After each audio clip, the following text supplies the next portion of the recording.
Hello, I'm Jacob Nordby. I'm standing here in my kitchen and I'm bringing you the recipe to what's known in my circles as the magical white chili. And if you look, I'm wearing my Boise State University hoodie, Boise State football team, and I'm doing that in solidarity for any football team who faces large odds.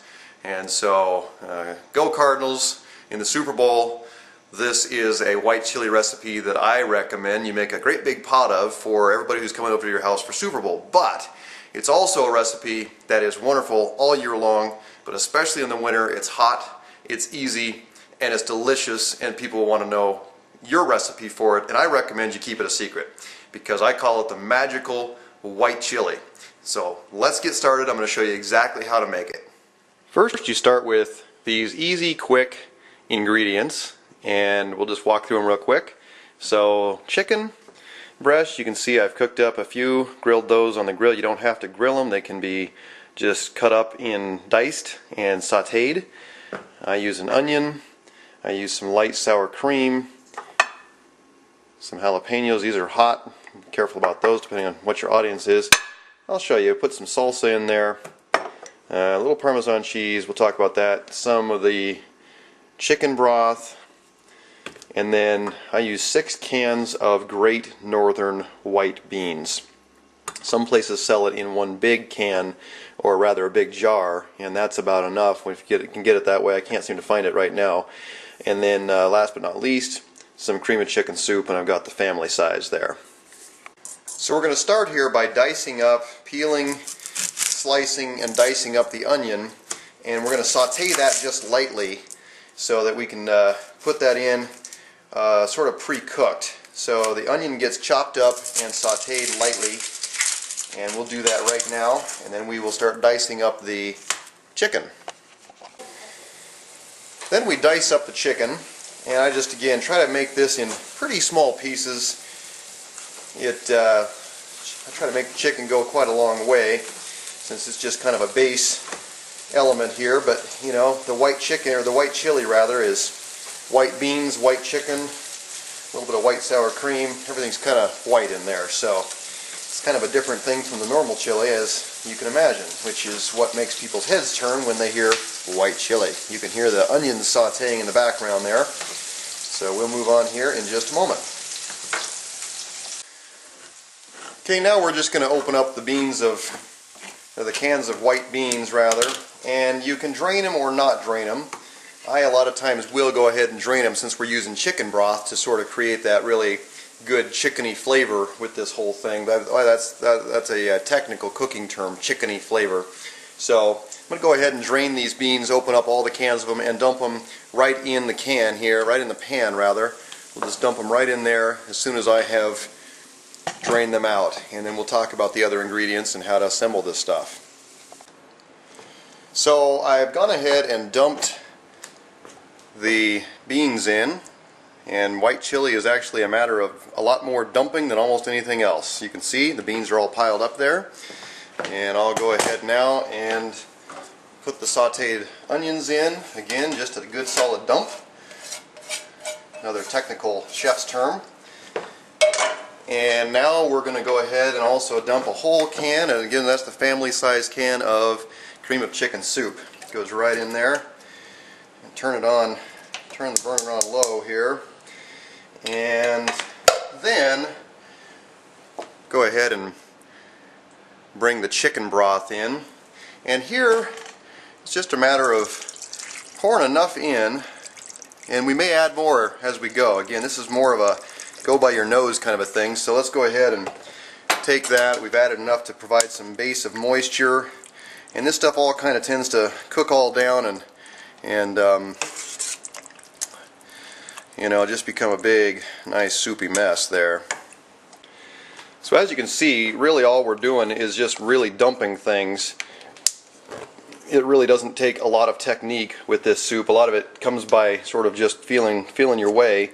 So I poured the cream of chicken soup in. I'm stirring that up a little bit. I've put some of the chicken broth in there, and I've used about half the carton so far. It doesn't look like it's quite juicy enough for me, so I'm going to go ahead and use, you know, probably another quarter of the carton. Mainly I don't want to have too much liquid, but it tends to cook itself down and sort of get thicker as we go, of course, and so we add some of the other ingredients in. We might end up pouring that whole thing of broth in. Just kind of play it, and you can go up or down a little bit with that. You can always add more in, but you can't take it out as easily.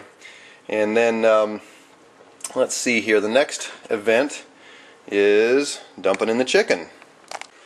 So we have the chicken in there, and that's the main the main event, of course, and just stir that up a little bit. I've got the burner on low. This is something that can cook really on low temperature for a long time because most of the ingredients are sort of pre-cooked. You don't have to do a whole lot to them, so it's not like it requires a huge lead time. I'm actually making this a day in advance, and it only gets tasting better if you leave it in there for a day or two.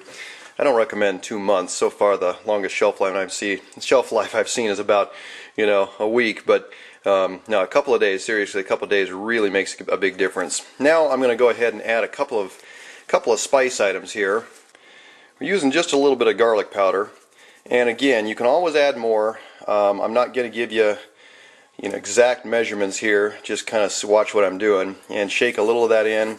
Shake some nice pepper in there. This is coarse ground restaurant, kind of cracked pepper stuff. And if you're, depending upon the stomachs of your audience, you can add more or less of this. Just do it to taste. And I always start with what looks like a good amount, and I stir it up and let it simmer for a while, and then after a while I'll add some more. So it's real easy to add more, real hard to take stuff out. Now let's talk about the jalapeno stuff here. I love adding jalapeno peppers into the white chili. Once again, it's something you want to be cautious with if you have folks with real sensitive stomach or who don't like spicy foods. I love spicy foods, and I tend to go overboard. So what I do is just pour some of the juice in, and then we'll just take and fork a few of these jalapenos themselves in. And again, you can always add more in. Some people like to actually dice them. I just throw a few in. It's kind of some color, and it also provides a little bit of flavor. These are the hot variety, so crunch one here real quick.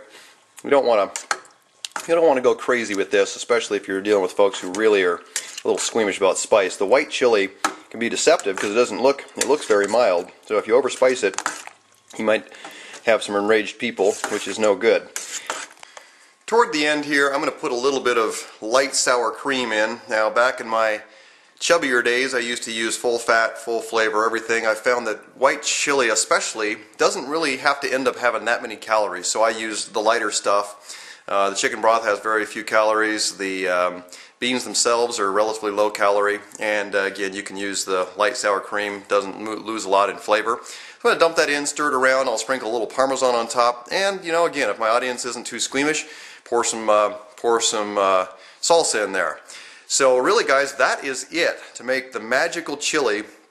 Stir it up, let it simmer. It doesn't have to cook a long time, but let it cook on low, otherwise the beans might scorch. Let it cook on low for hour, 2 hours, whatever. Stir it occasionally, taste it, and throw a little more seasoning in until it's perfect. Don't over salt, and hope you enjoy that. Go Cardinals, enjoy the chili.